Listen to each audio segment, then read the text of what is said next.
Dear ladies and gentlemen, colleagues, hello. My name is Andris Sprūds and I am a director of Latvia Institute of International Affairs and professor in Rīgas Tradiņš University. And it is my pleasure to be here, and I am very glad to see you in this discussion regarding NATO strategic directions and development and challenges and interests of Latvia. Russian forces are allocated at the border of Ukraine, and this reminds us of how important the security is provided by NATO and how important it is for Latvia to be part of the alliance. NATO has had a major role in facilitating security in the region, and Latvia has gained a lot. And the presence of armed forces shows us the solidarity after aggression of Russia in Ukraine. Latvia also participates in missions, also complies with 2% from GDP criteria, and participates in strategic discussions. So Latvia is also contributing to the alliance. Now, the fact that we have Deputy Secretary General from Latvia, Ms. Braže, also means that we are a somewhat major force also in strategic discussions. 30 countries. For 30 countries to agree between themselves, it is difficult, and NATO 2030 seeks the opportunities to agree and also solutions to existing problems. And we are going to touch upon a wide variety of questions today, and security measures is an important topic. So, involvement of the society is necessary, not just politicians discussing these issues somewhere, and the people must be aware of and must be convinced that we are working towards the development. And I believe that we also welcome this contribution from the society. So, definitely, the security, the defense questions of the whole of the state and alliance are going to be ever more wider. And the solutions cannot be otherwise found without the solidarity and partnership. So, once again, I would like to welcome and thank all the participants, especially Ms. Baiba Braže for involvement and participation. So here I will stop with introductions, and I will give floor and moderation to my colleague, Mr. Vargulis, and I wish you fruitful discussions, keeping in mind Latvia's role in this alliance, which is which provides us with security. Thank you, Mr. Sprūds, for introductory words, which already shows us what is going to be the scope of questions we are discussing about with the professionals.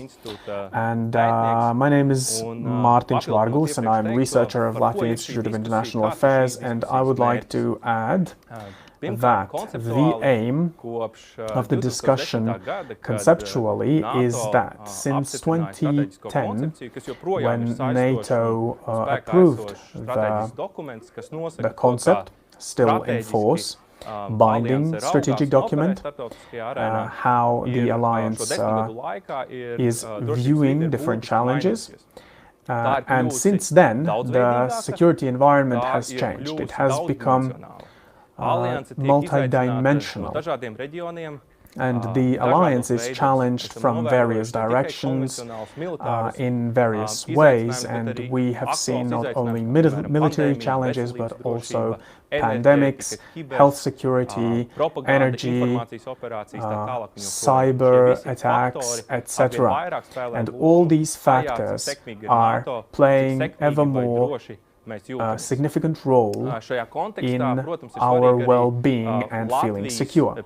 In such context, it is also important to take into consideration Latvian interests and the position of Latvia, and it is important to represent them on the level of NATO, of the whole alliance. And the adoption process is going to influence how Latvia and the region of the Baltics, how secure it is. Currently, I see we have security experts, professionals closely related to security topics. So, first of all, Deputy Secretary General in Diplomacy Questions, Ms. Baiba Braža. I hope the communication channel works fine and you hear us well. I'm glad to see.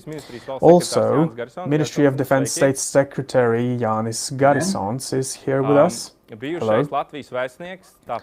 And former ambassador and senior researcher of Latvia Institute of International Affairs, Mr. Imants Liedis, and finally, representative of Reserve Captain Mr. Mārtiņš Vērdiņš. Thank you all for participating and connecting to the discussion, and for questions I would ask you to use the Slido with the code NATO 2030, or please scan the code which you can see in the upper corner. And first I'd like to begin with Ms. Braža. Considering your position, high position in NATO, and being present in decision-making, could you please provide us with what is this NATO 2030 adoption process and which are the most critical challenges we face in this context, and maybe could you give us an overview in mid-term how this process is going to develop? I give floor to you. Thank you. Thank you for the invitation and calling, and thank you Latvia Institute of International Affairs for the series of online events where we are discussing Latvia, NATO, security. It is substantial for our nation. It's one of the priorities, and as Secretary General has always said, that security is the precondition of development. So this is what unites our NATO. We know NATO is politically military alliance, and it is the most powerful in the world, and since its foundation it's adopted, it's changed, allowing countries to unite. Currently 30 participants since North Macedonia joining last year, and we know that several more countries awaiting their admission. So in so many various ways we know what is NATO and what is its essence, and how many dimensions, different dimensions it has. And as you said, Mārtiņš, the strategic environment changes have occurred, which not only in reaction of the events in Ukraine in 2014, but also in other regions, and due to other value shifts in the world, the technological development, the disruptive technology development, climate change, this has all, and the development of new arms, this has all facilitated the shift and the strategic competition, which is currently the environment we live in, of course, for democratic nations and nations participating in NATO, which have given this promise to protect each other, which is this adoption, and such adoption is necessary also in the future. So this process of change, called NATO 2030, it is an umbrella term, of course, because the process of change is not going to be only until 2030 or to reach some objectives for until 2030. We are definitely going to have to face more challenges after that too, and all 30 countries are working closely together for the NATO summit to be held in June and the necessary decisions made then. And this is going to happen in 3 directions. It is to make NATO more military efficient and also develop the global awareness and more involvement into the politics. So the alliance must become more global, and for that we need to look back at what had been done, what other measures measures we can take, various plans we can develop, and it is also related to how the technology influences our possibilities and military needs.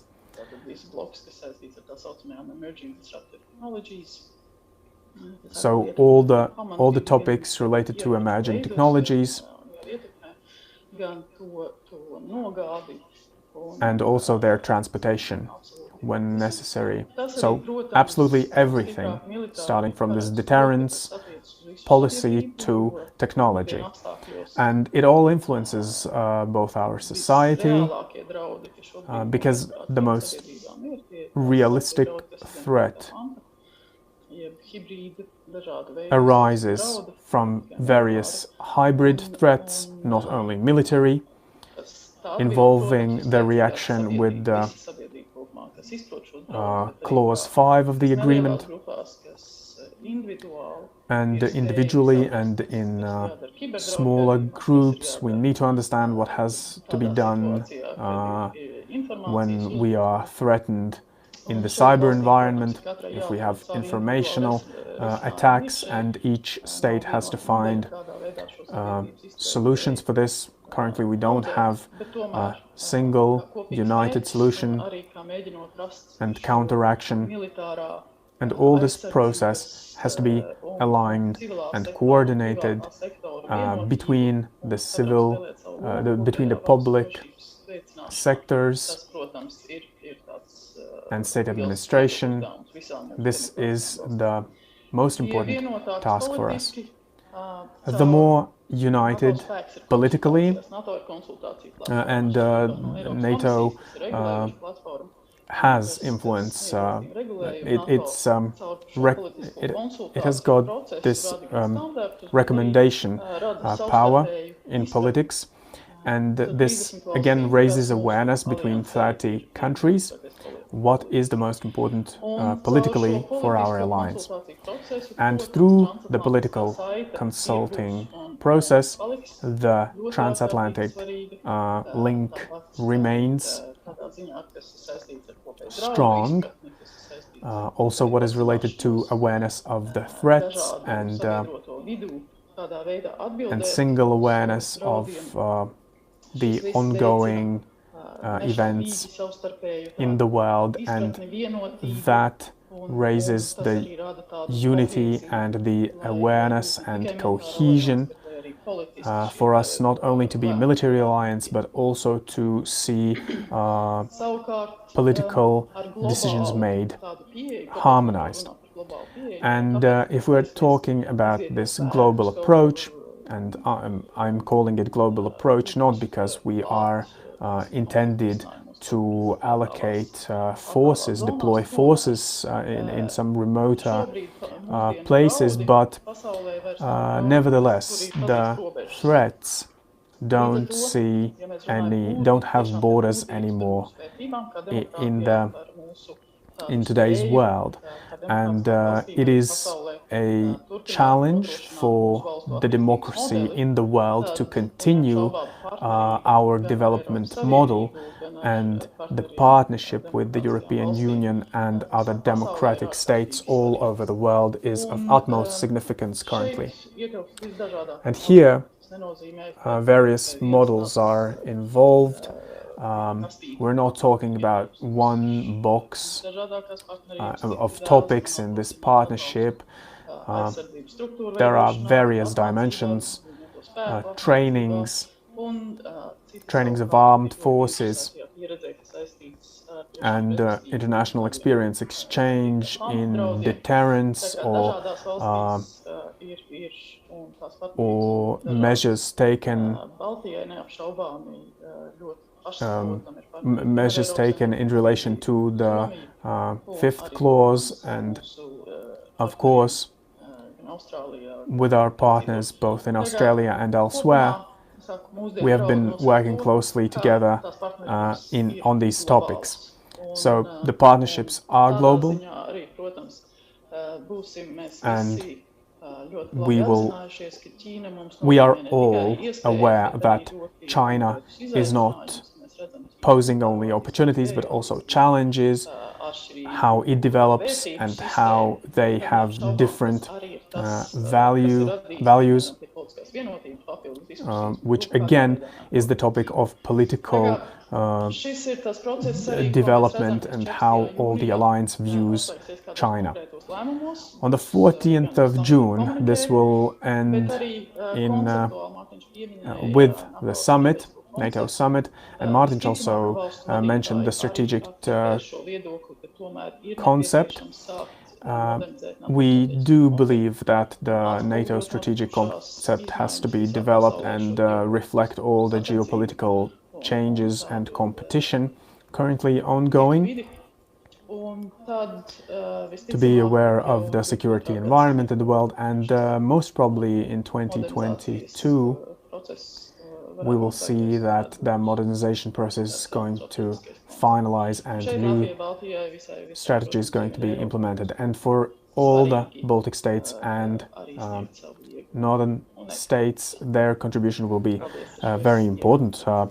Thank you. This is what I wanted to say. Thank you for this introduction and overview on NATO 2030 and how it is going to develop. But now I will ask you a question, being moderator, and ask you additional question. Going back to when we developed this strategy, we had the group in Secretary General's office, and the group provided their opinions on how NATO has to develop in the future.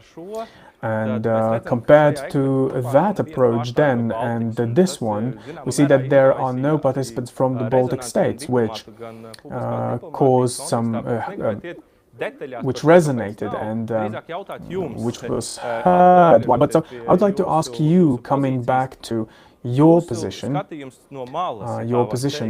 the alliance and your view from the outside, how successful is representation of Latvia's interest in the alliance? How successful we've been.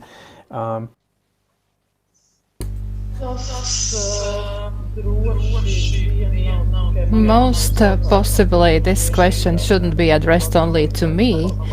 Also, it is very well felt in Latvia how in the current decision-making is satisfying for Latvia. So in this situation, I am more representative of NATO instead of Latvia. And of course, it wasn't easy when I started this work. So I needed to find this new focus. But I have to remember that Of course, Latvians are very good coordinators. I know their interests very well, and they are very professionals. And what I see in the council, I see that the formulations are very precise. They consult the other 30 member states because the consensus is needed for decision making. And Latvian representatives know how to justify their interests and also how to search and seek for support from other countries. And of course, there are several levels for everything, and of course, prioritization is very important because always to get everything what you want, it's not possible for any country. So I understand it will be very important to understand what are the priorities for short term, middle term, and long term, and what we want to achieve and attain as a member state. So, irrespectively which area it is, up to today's technologies or understanding of threats and deterring or flexibility and endurance of the public and also unity of the public, I believe that all that will be very important for Latvia to understand. So, which decisions and what focus is the most important for us. Thank you, Mrs. Braja, for this open position. And I would like viewers to ask and to use this opportunity to use platform Slido and ask questions. And you can also ask them to Mrs. Braja because she will have to leave us earlier because she is participating in another NATO meeting. But right now I would like to ask a question to you, Mr. Garrison. So, what about representing these interests of Latvia and the Baltic states? So, what in NATO 2030 adaptation process are the main national interests, challenges, and also Latvia's position? Hello again. Thank you very much for inviting me to this discussion. And I think Mrs. Braja said very correctly that you shouldn't be always attacking trenches. Sometimes it is important also to step back in order to get a bigger victory. So I believe what we see right now is that the world is changing, and of course in those changes Latvia and the Baltic states are standing in the forefront, and we feel those changes the first ones, and very often we are the ones who bring them to the rest of the alliance. So therefore our trust ratio is quite high, and very often people don't like that afterwards they are reminded we already said. But with us it has happened that we have said some things and then those things later happen. So therefore others are listening to our arguments, and they see that we are serious and we are able to predict things. And so we are moving towards the decentralization of the world, where the regional powers will play more and more important role, and economic theory, which was governing and ruling before, understanding that you can achieve everything with the economy, it is not working anymore. We are returning to the real policy world, where military power will play a very important role. And I believe that one of the NATO large conceptual values is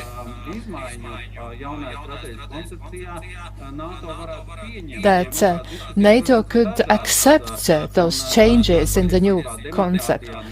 There are several discussions, and of course democracies have to be able to protect themselves. There should be enough military force. This is, even without thinking, it has to be strengthened, and I believe this is the most essential thing, which at the global level I would like to see. If we talk about the regional level, the interests of the Baltic states. So it is important that NATO continues strengthening the deterrence policy. I believe this is the most important. And if we are in our geographic situation, we don't want to start the war.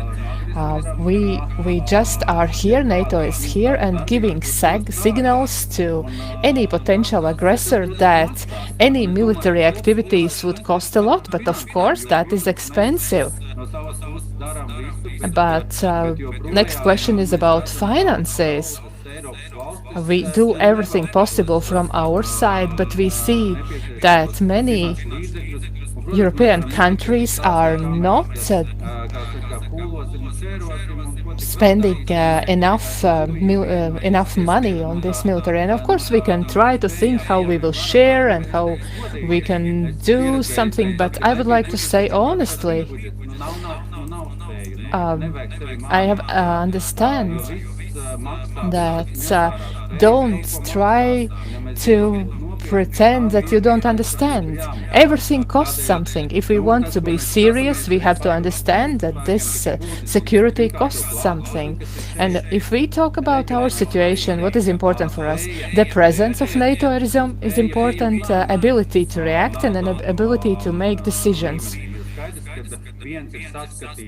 Because one is ability to see the potential threat and react in timely manner, because in Ukraine, when we saw it, we are like, oh, we are too late. So that's why we have to create a system, and this system has improved significantly, and we are in a much better position in comparison with 2014.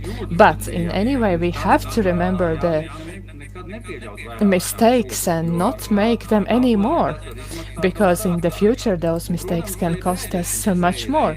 And also abilities to react, because only the presence, NATO presence, wouldn't assure everything if there wouldn't be forces which are able to come in a short notice for strengthening. And that is important for our national interests, starting with early warning systems and making decisions. Also, political decisions have to be taken very fast.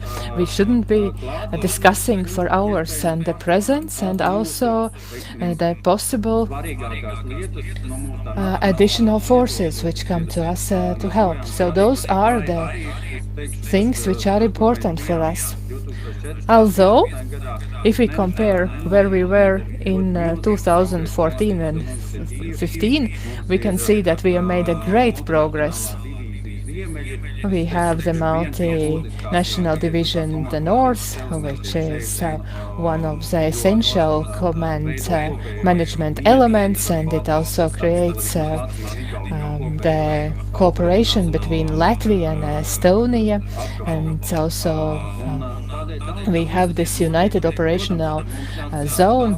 Many things happen and have happened, but we have to look in the future, and those challenges are becoming even more. And by that, I would like to finish my introductory speech. Thank you very much for this introduction, and I will use this opportunity. I have an additional question. So first, about this common vision. So the situation in Ukraine in 2014 and also the situation right now, what we see at the borders of Ukraine and also close to the borders of the Baltic states. So do you see that we have a common understanding what is the threat to our security? And this would be one aspect. And second, we must admit that the defense sector during the last few years have implemented several policies, starting with the Baltic state defense and training, and also there were large procurements for the armed forces. So are those activities, these initiatives, these policies, are they in context with adaptation process, with the idea how would NATO look like after 10 years? And would our allies appreciate it. Okay, I would like to start with the first question about unity of opinions, common opinions. We have to take into account that each country geographically have their own interests, but in general you can also see in the policy that the fact that in Latvia, in the battle group, there are almost 10 countries represented. So this is a signal about political support, and that also there is an awareness and understanding about the situation. And it is common in this region. But of course, we should understand that countries will never have identical interests. And also, it is important that we can get support to our most vital interests. And talking about our own initiatives, I would like to refer to what I said in the beginning, that in some areas we are pioneers who are trying out many things. For example, this comprehensive defense of the country. I believe that some countries are not only now thinking about it. For example, the UK. In the last review, I can see that there is also an idea to pay attention to the comprehensive defense of the country. So therefore, I would like to say that those things are in the context. And what does NATO consist of? NATO consists of the member states. So if there are no member states, there is no NATO army.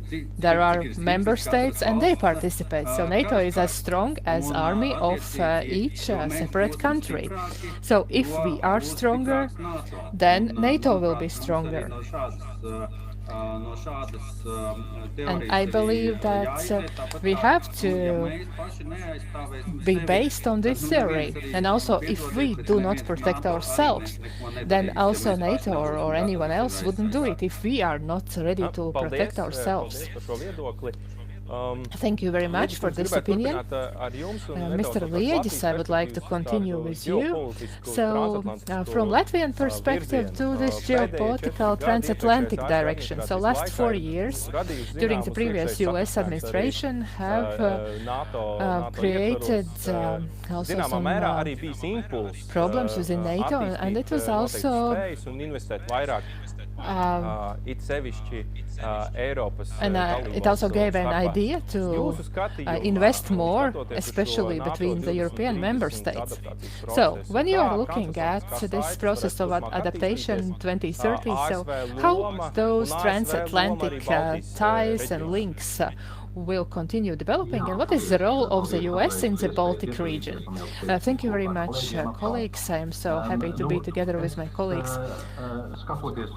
So, looking at the transatlantic ties, I would like to continue what Mrs. Baiba said already, that NATO 2030 global approach deals with that, because, of course, without no doubt, if we look at the situation between the large powers, so I would like to look at the US, China and Russia. And I believe that those three countries and their relationships are going to become more and more important for our security. And if we talk about transatlantic ties and how it relates to China, it is very important to look at the dynamics which are between the US and China.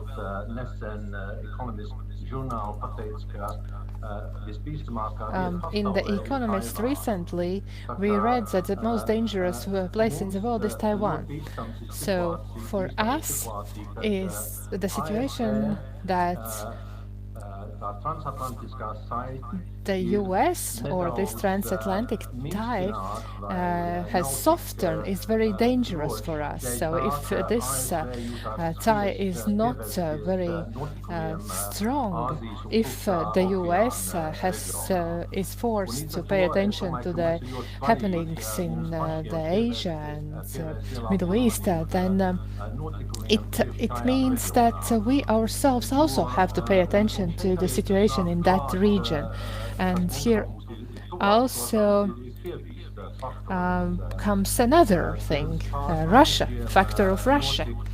A couple of months ago, there was a meeting between the foreign affairs ministers of China and Russia. It was on the 23rd of March. And what happened afterwards? First of all, since 2014, the Russian army didn't increase their forces at Ukraine, but after this meeting it happened. And then there were also air forces and naval forces training close to Taiwan, the China side. So all that happened after that meeting. So there is a question. Would this aggressive action from Russia and also from China, it was coordinated or it was just a coincidence? And so what happens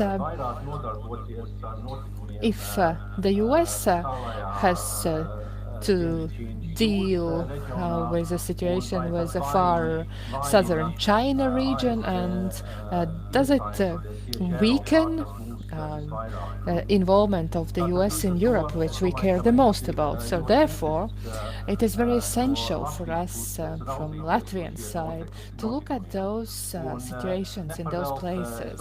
And I believe that the NATO group, which reported to the alliance before Christmas, they paid attention to China.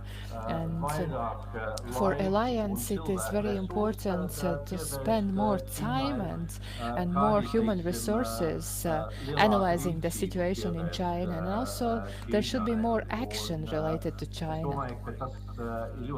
And I believe this is very important that NATO strategically look at this region.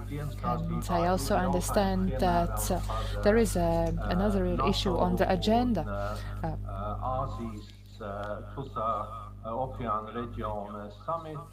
It is about NATO summit together with Asia in 2022, and that could be one action and one example for what I spoke about.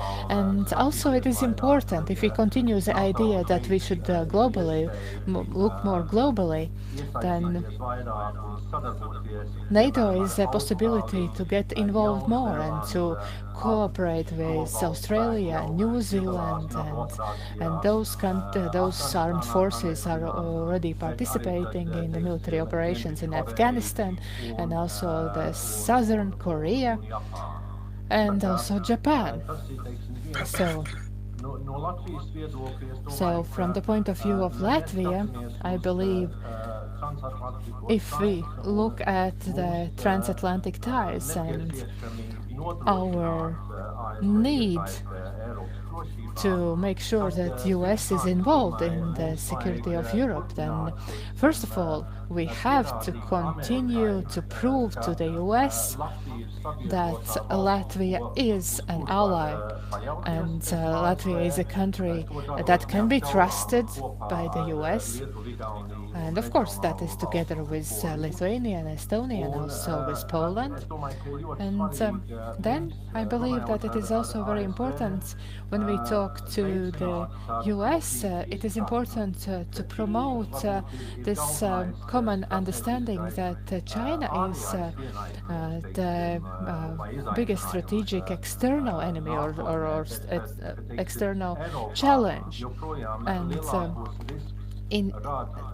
not only that, but for Europe, Russia is posing the greatest threat for European security. So if we look at the next strategic concept, then it is very important for the NATO to continue growing into an alliance which is all the time adapting to the future threats. So like that. Thank you very much. Thank you very much, Imants. And I would like to continue. And there is this additional question about these transatlantic ties and the European dimension. So with the previous US administration, the question about European strategic autonomy was intensified, and for Latvia and for the Baltics, sometimes we have different opinions, and it is totally different from the opinion of the Central Europe and Southern Europe countries. So how do you see this development in context with the NATO 2030 adaptation process? I feel that this question about strategic autonomy, this topicality has reduced in Europe right now. From France, France was the main initiator for this.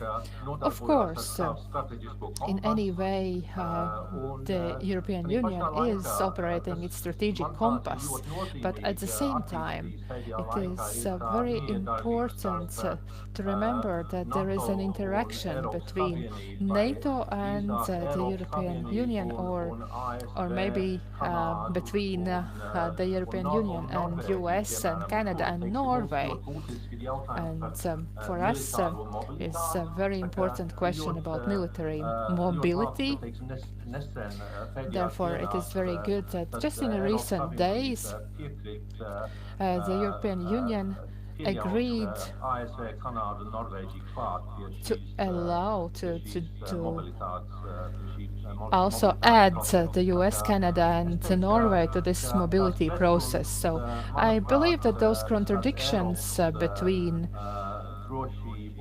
the European security and NATO, they have been reduced a little bit. Thank you very much. The question to you maybe more related with the military perspective, and previously we discussed, and the colleagues' opinion was that given different events in the security environment for NATO, NATO has become closer to the regions, and there are the groups constantly ready, and the funding has increased, and the changes in the security environment have occurred, and given what we've heard from the colleagues. Now, what do you believe from NATO perspective? What are the measures we need to implement for NATO in 10 years to remain the strongest military organization in the international arena? Yes, thank you. I will say not from my own perspective so much, but over the last 8 years, I've had an opportunity to monitor the opinion of society regarding the questions you asked, and I saw that, and which also is linked with what we are talking about today, that these large and ambitious questions, and Secretary General in his speech commenting NATO 2030 principal idea, he said that it is an ambitious program of the alliance. So here, one of the most ambitious questions is the Washington Agreement, fifth paragraph interpretation, taking into consideration the fact that the text of this fifth paragraph is formalized in 1949, which even back then was the result of strong compromise and reflecting the situation after the Second World War and concentration of nuclear arms and weapons. Given the current situation, we need to understand that it does not correspond with threats and challenges of current moment. And here Madame Brage also mentioned that we have different gray zone conflicts or undercover conflicts ongoing, which seemingly do not fall under the interpretation of paragraph 5, activating the alliance countermeasures, but for each of the situations that would ask and require more time, which is crucial, especially for us, for little nations like Latvia. And these are the signals. Here it is important to hear these signals from other participants of the alliance, from the United States of America. What is our interpretation of paragraph 5, and does it comply with interpretation of the rest of the alliance? And also, in the informative bubble I reside, we have this major question currently being asked, whether or not we should have a revised paragraph 5. And it seems, from the perspective of the outsider, of the viewer, it seems that this problem is being avoided in public discussions and in academic discussions, and maybe it is because these discussions, we're talking about Russia probably, and it is not clear how maybe what is the new revision of paragraph 5 would look like, and would it be a deterrence measure in itself? However, again, I would like to note that we cannot go on like that forever, and the interpretation of paragraph 5 is one of the moments which will be crucial to our further development, because we always need to be prepared for plan B when the situation is critical. At the same time, when we're talking about the definition of the gray zone, not directly falling under the criteria of paragraph 5. And so we need to be aware how our allies are going to react and how quickly we can receive their support.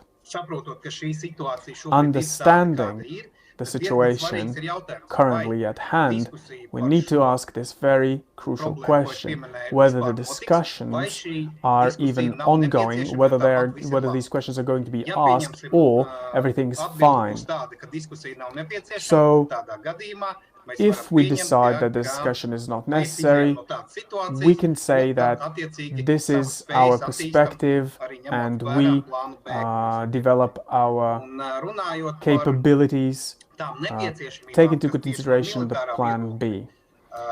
From the military perspective in the Baltic states, not only in Latvia, what we are talking about, and openly and very much, is that it is linked with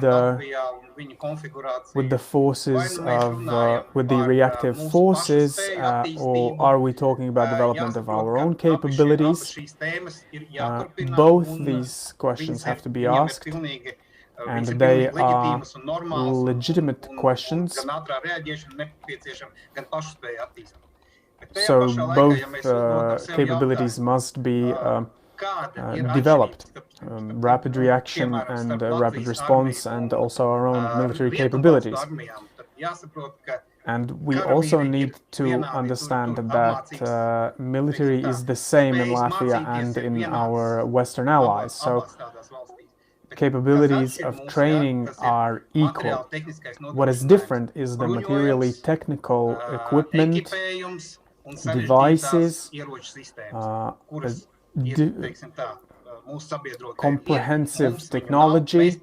So our allies have some, we don't have all of it.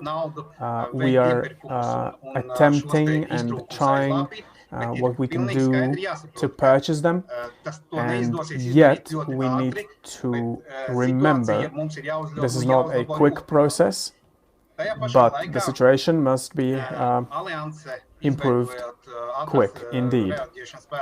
And the rapid response unit, and as it seems now, their increase is not possible anymore. Maybe there are some nuances how they can be strengthened, or maybe be present here in different configurations. Nevertheless, they are remaining in this amount as they are here currently. And if we're talking about the further development, future development, and considering how the Baltic states can solve the defense issues related, as their capabilities are limited in purchasing the necessary equipment, why are we not speaking about the alliance creating a fund, material technical pool of funding, and maybe lending, and not selling the equipment, but lending the equipment, and with the condition that in case of necessity we can use it and we can train with it, but then as we go further in our funding and accrue more funding, we pay for and buy out the equipment. Military mobility problem already mentioned. One thing is moving, in case of conflict, the equipment and military staff over the Baltic states, but the other thing is creating these storage points in times of peace. I think that we would mitigate the problem and it would be non-existent if we develop these capabilities of and develop our mobility. Once again, in the Baltic states, we need the structure, a single united structure compliant with NATO standards, with personnel from the Baltic states, and the missing equipment capabilities and arms capabilities are then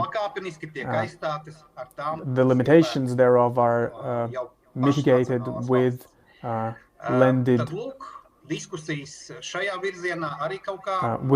resource. We're not hearing any responses regarding these questions, but we are listening and hearing about the military mobility and rapid response. 14 states in Europe. Yesterday's news is that they decided and united with the aim to create rapid response units and groups.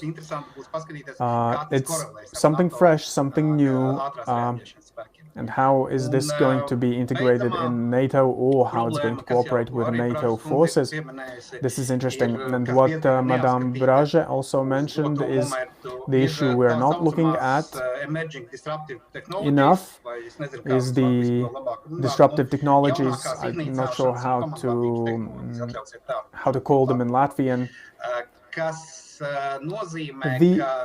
This technology means that certain states in the alliance will have the technology in place and will be able to use it. And again, we're speaking about how the states with lesser development are going to be able to enjoy the benefits they provide. Because otherwise, we need to be aware of that the progress is never in standstill. So it's not ongoing only in the West, and these disruptive technologies are going to be used not only in the West but also in the East, and their armies and the military forces are going to be using the progressive technologies. And this is the question: how armies of the Baltic states, how can they enjoy the benefits and equalize the capabilities between us and potential enemies? This is one of the biggest problems, which I hope in June in NATO summit it is going to be discussed. However, here in our national bubble, this problem seems topical. What we are building is maybe compliant with 20th century army, but we need to build 21st century military forces. Madame Brage, as you are leaving, the question from the audience about the deterrence, and in the context of NATO, the discussions are ongoing that this is not only military dimension, but public communication, informational operations, cyber environment, etc. What are these most important priorities for each of the member states and for the alliance to be more resistant to threats in newly created dimensions? I think we've just heard a very interesting lecture. Very briefly from my part, I would like to say, because I need to go to the meeting, of course, there is a variety of measures, be it telecommunication technologies, submerged wires, communication means, informational cyber attacks. There is no one answer.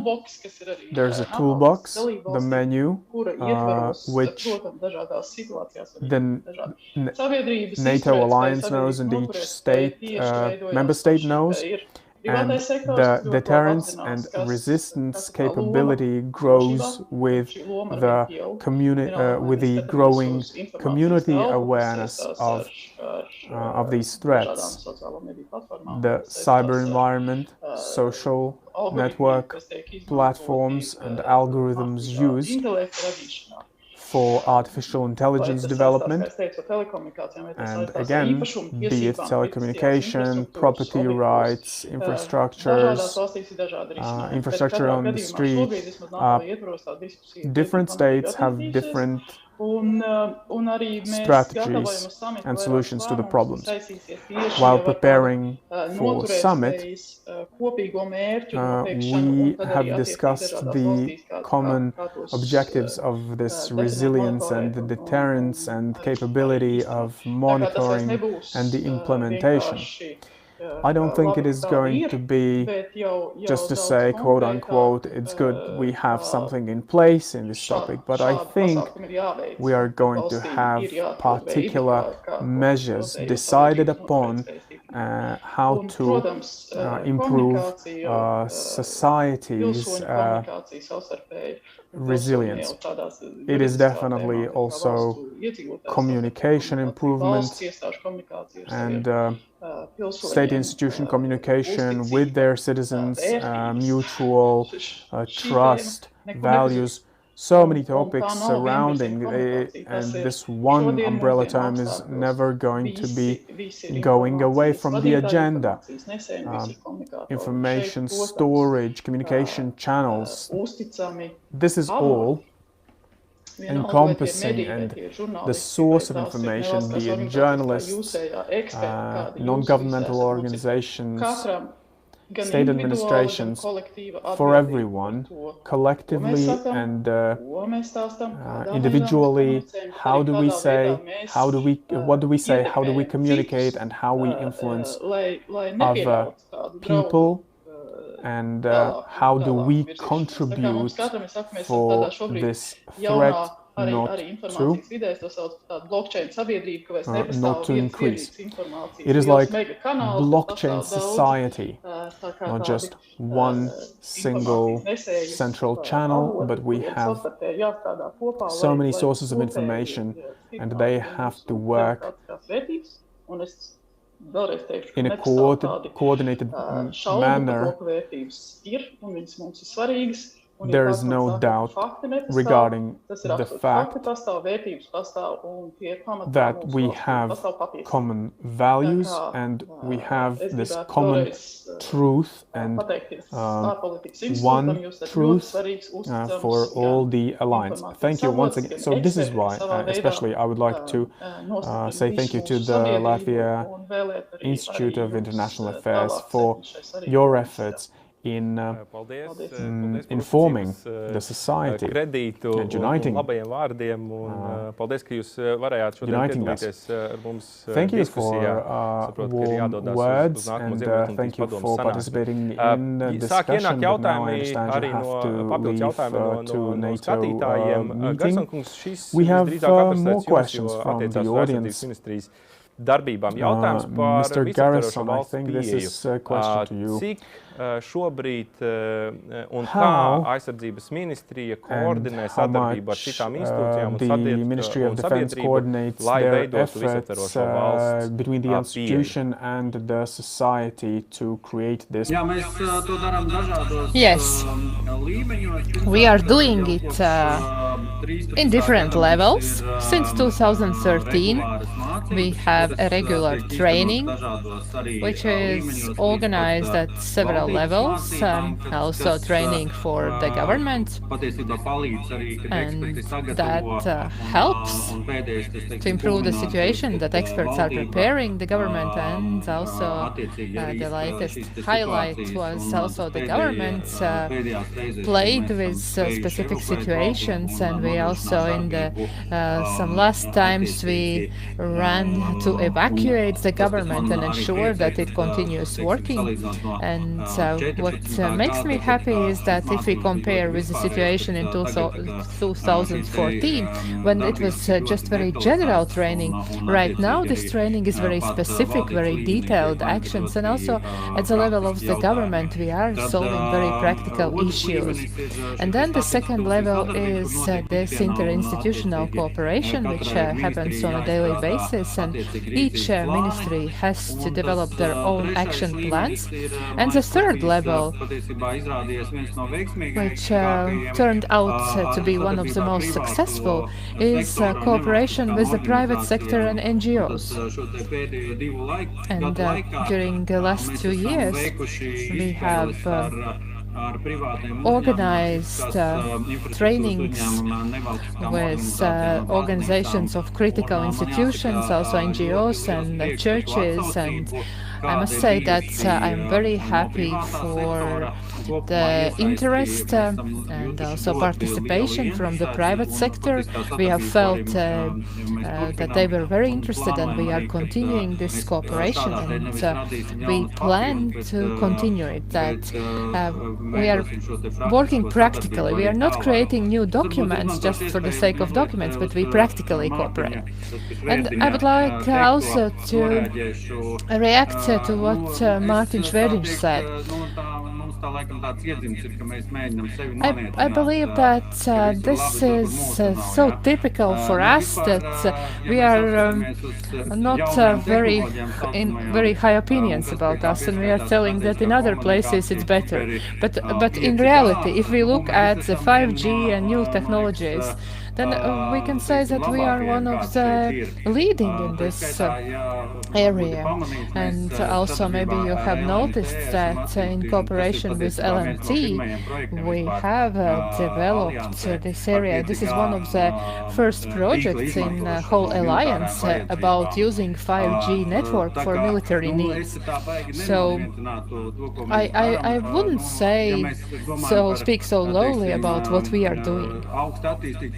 If we talk about high technologies for the military, of course that cannot be developed with mandatory military service, but we have discussed about displacement of equipment here, but you have to understand there is only one country where there is this equipment. The rest of the countries have sold out this equipment already some time ago, so there is only one country which still has it. And I would be happy if somebody would lend us this equipment, but there is no one to do it. Nobody has it. And if we are speaking and saying that, well, we are so underdeveloped and so on, but just look at the battalions in other countries with all the equipment and everything. We have to compare their battalion and ours, because this is a discussion. Is it enough with one elite group task force, or we have to make sure that the whole army is developing and there is equipment which can be operated also by not only the army but also by other forces here. So, is it? It's a strategic discussion. Should we buy one piece of equipment which costs several million or 10 million, one piece, and just have it, or we just try to develop and improve all this technical equipment for all the army? So this is a discussion that we have to discuss about it. Yes, thank you very much. And so, considering what you said about Article 5 and this discussion, potential discussion, and the threshold and activities which are covered by this Article number 5, and also considering what Mr. Garrison just said. So how correct or how ambitious is adjustment of Latvia? So we as a borderline country, and looking at the development context, so how able we are to withstand for a certain period of time. I wouldn't want to argue that since 2014 we have made huge steps and we have started the progress and it continues, but the question still is how fast we will get the target which we have set ahead of us, and unfortunately the possibilities we have, that's what we have, and this way and this progress and process is long and will be, and these abilities we needed already yesterday, and we will need it this summer, because the training from Zapad, which is going to happen in September, in autumn, right now we are discussing about 2030, and this is like time scale, and during this time, by 2030, there will be 4 more trainings, Zapad trainings, and in that side there are 70 to 100,000 soldiers exercising on the other side, and in any moment this operation, which is called the training, can turn out into something else. And so just also if we think about what happened in Ukraine in spring, so it was first of all disguised as training, and is it really training? So there is still this issue, and we have to achieve this level of abilities to be able to do this self-defense, and this is still an issue. Atgriežamies tajā NATO diskusiju kontekstā, un tā kā jūs, Leģikungs, pieminējāt Ķīnu. And if we return to this context of NATO discussions, you spoke about China. There is a question from the viewers about China. So what threat China pose to Latvia's security? And also additional question from my side. So considering the potential change of focus from Russia to China and emerging and growing role of China, so would Latvia's security is situation is getting worse or not? First question, is China a threat to Latvia's security? If we look at the international situation, then the largest threat for us still comes is posed by our neighbors, Russia. But if we look globally, then yes, we could say that there are some health threats, security threats. So the recent situation was caused by China. The world in this global age is so closely connected, and we also felt the consequences from the situation and the events in China. But I would like to say that if we need to choose between the US and China, then the last year has showed that, of course, obviously we have chosen the US and our position in talking about 5G, where we, together with other NATO countries, supported the US position, talking about Huawei.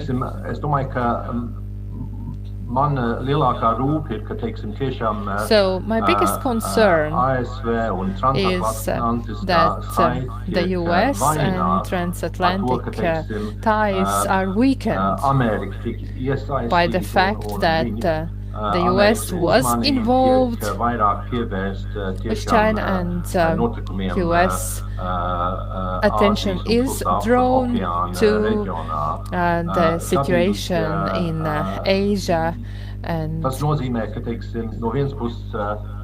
the region of the Pacific Ocean. So for us, it is still important that European countries and NATO are strengthening their defense possibilities, strengthening their defense. And also, like it was said, there are some member states which do not commit financially enough for the proper defense. So we have to look at the specific positions of the country. So, for example, in Germany, the leadership is changing. Also, there will be the elections of president in France next year. So it means that the situation and the government and leaders are changing in the large European countries, and that will also impact the relationship with the US. Also, we have several questions about military development in Latvia. So I believe that in this context is no possible not to discuss about this mandatory military service, mandatory conscription. So I will ask, what about the land guards in Latvia and this model, how active it is? We have 8,030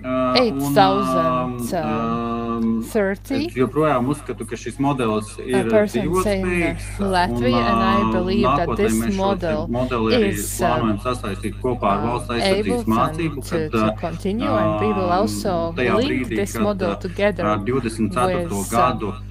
the defense training, and tad Since mēs 2024, plānojam, it ka will be a mandatory nometnes vasaras varētu subject at iziet school, no and also 2000 līdz we 3000 believe jaunieši. that Un 2 to tas būtu labs 3,000 pamats young veidot tālāk people arī could participate in summer zemesardzes camps, and aizpildījumu. that Es domāju, could be tie, also good basement manuprāt, tas for jautājums having izpratne those people. And kopumā I par believe attiecībā that uz zemesardzi.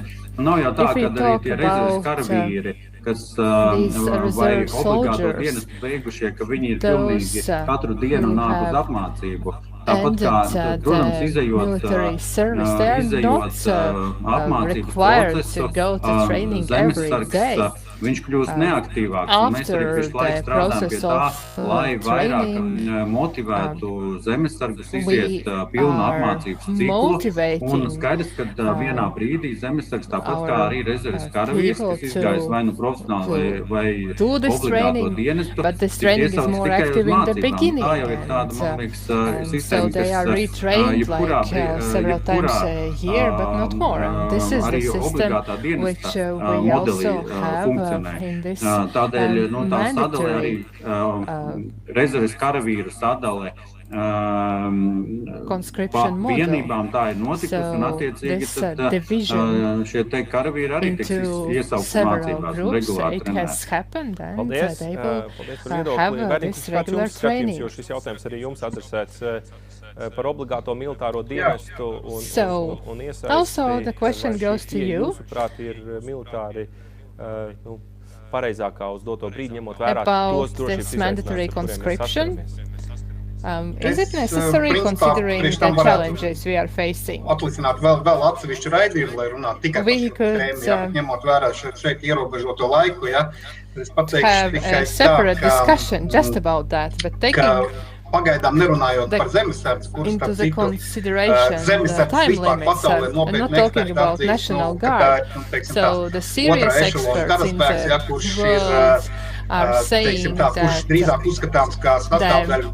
national guard is just for guards are just for the reserve. I'm talking in general, not for our. And talking about this mandatory conscription or type of it, allows the country to place in reserve a certain amount of young people who are equally trained, and then they can have a retraining, and we don't have this reserve. So we have the number of these national guards. I don't believe that there are 8,000. We could discuss about numbers, but let's not talk about the numbers. But there is a stable number of these national guards, and probably this number is not going to change, not increase, or probably also not decrease. So this is a number which shows what is the readiness and willingness of the public of Latvia to be involved in the defense of the country. And second is, of course, this mandatory conscription, which would help us every year to have a certain number of young people in reserve, and also talking about this defense subject, which could be taught at schools. And if at schools this is demilitarized, this is survivor skills, but military parts could be organized in those 2 camps, which are 2 times 10 days, and we have to understand that 20 days training doesn't qualify for the soldiers level. It means that there are several years to be spent to achieve the level which could be achieved in this mandatory conscription per 6 months. But the conclusion is that we don't have enough mobilization reserve. In Estonia, they have 60 to 90,000 which they could mobilize, and they have these reserve well-trained soldiers, but unfortunately for us, it's not like that. I wouldn't want this discussion to turn into the global context, but yes, please. I will say briefly regarding the military training, and this is theory, orienteering, and well, let's not deceive the participants of the discussion and listeners. We have this first level training undergone in schools and higher education institutions, but you know, I have to count the funding and money we have. I can draw 60 and 90,000 of people, but please show me where is the funding, where we would receive the funding to fund 60,000 mobilized military personnel. Where are the arms, ammunition? The storage facilities, where are they? This is approximately 500 million euros for ammunition. If we want them to fight naked, I mean, well, I wouldn't want to continue this discussion. Thank you, gentlemen, colleagues, for your insight into the topic. I think this is indeed topical issue, and we can return to this. But regarding the funding, I have one more question from the audience, and Mr. Liedis, regarding NATO and 2% of GDP allocation and the challenges of pandemics. What is the risk that this funding is going to be reduced, and what happens then? What are our challenges and problems in reaching that level of contribution? And I think this is a very good question. We have to look at each member state's budget, and of course we need to be aware of the health care system requiring more funding in given situations. But we also see that there are funding capabilities from the European Union with special recovery funds. We're not talking about millions, we're talking about billions in that regard. So first of all, it is very important to maintain the 2% GDP contribution level, and I am sure Latvia is able to, and our security budget actually exceeds the 2-limit threshold, and I believe this is going to continue so in the Baltic states and in Poland. Nevertheless, each state will have a larger stress over the coming years on their healthcare system, and due to fight with pandemics in the world. I would also like to use the opportunity and what Mr. Verdinch mentioned about the grey zone and threats and paragraph 5. In my opinion, NATO has admitted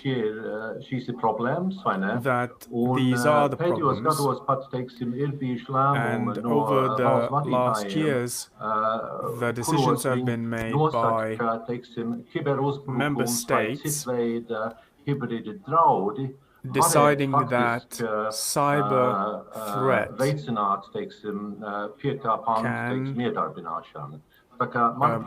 can be a criteria for activation of paragraph 5. Because the discussion was regarding what kind of grey zones we're speaking. Relatively speaking, I think this question has been already addressed between the member states. Thank you. This is all. I just wanted to comment. One more thing. In the end, I would like to discuss, and this is the lessons learned from operations in Afghanistan.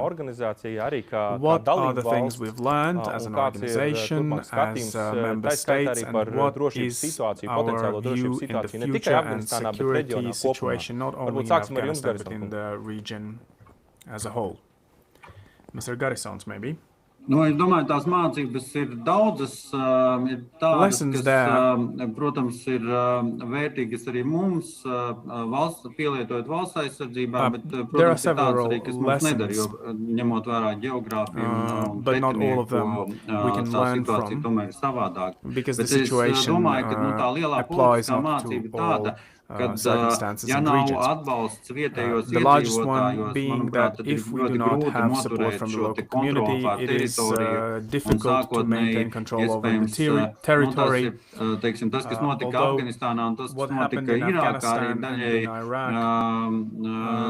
bija pretēji tā, kā tas notika, teiksim, Latvijā, kad sabruka Padomju Savienība, kad šīs te struktūras saglabājās un faktiski funkcionēja, bet Afganistānā, Irākā vienā vietā nebija vispār šīs te vietējās struktūras, otrā vietā savukārt tika iznīcinātas un izveidojas varas vakums. Un mēs faktiski redzam, ka šis te varas vakums nav iespējams, šo varas vakumu nav iespējams atjaunot ļoti laiku.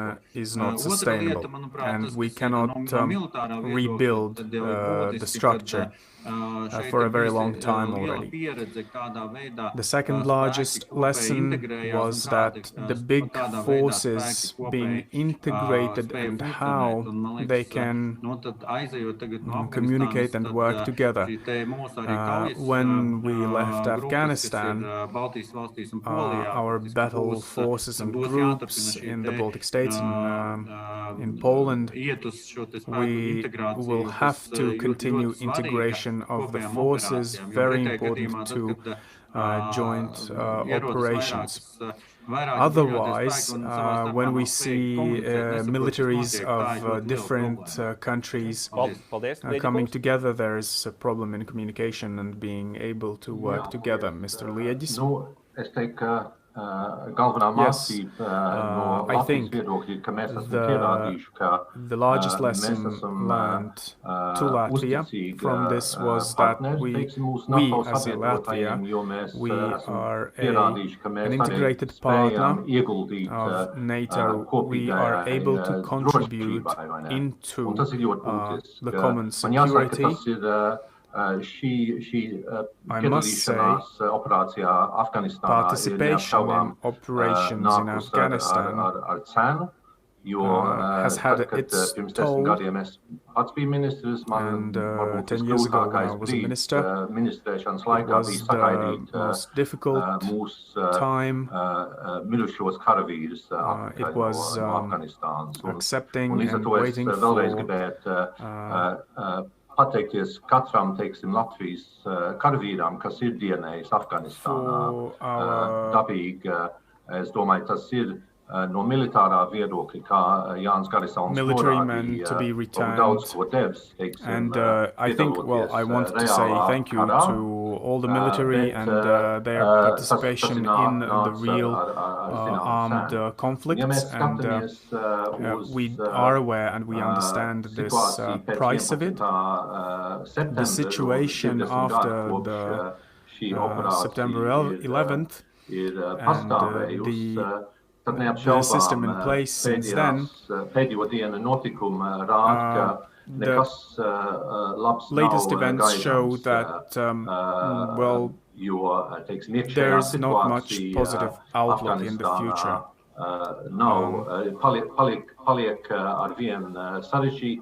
The situation in Afghanistan is ever more difficult. demokrātijas ieviešana, there are problems with introduction of democracy. Tas kļūst arvien vairāk zem jautājuma zīme, bet education of girls in schools. This is ever more difficult and complex topic. But again, I think that the decision was made correctly. 20 years have passed,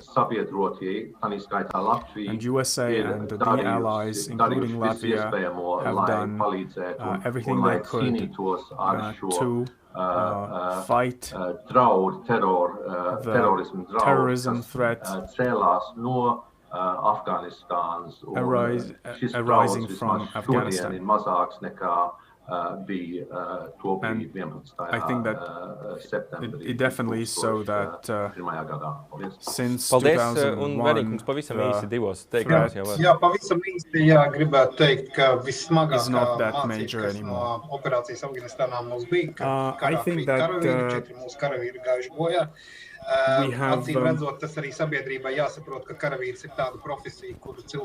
we have soldiers fallen in this conflict, and we need to understand that soldiers are fighting for,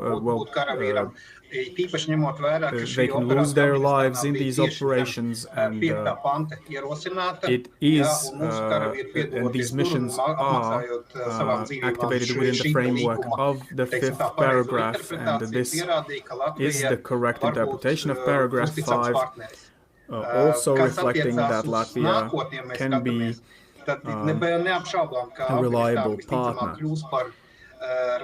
From our perspective, Afghanistan, I think, is a real threat to also